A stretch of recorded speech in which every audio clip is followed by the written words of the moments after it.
Şafağımın güzeli kimdir? Mevla edinen nur-i cali kimdir? Bah bah farzand-ı cevanlar-ı Ali kimdir? Tanha gel beynel milal kimdir? Dağların kimi qolsan düşərəm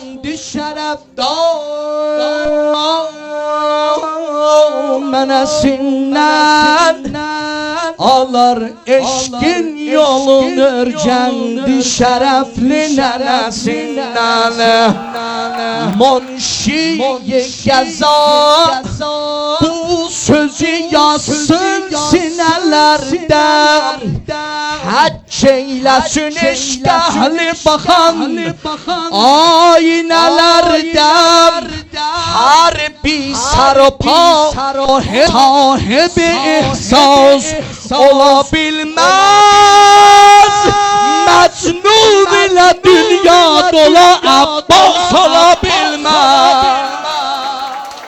Canım Anladım size. Başta dolanma.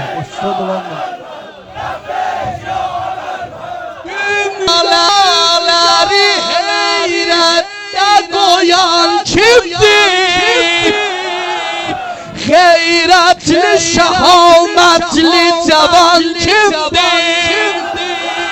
Merdane sözü üstte kalan kimdir? Kıyamet yaradan kimdir?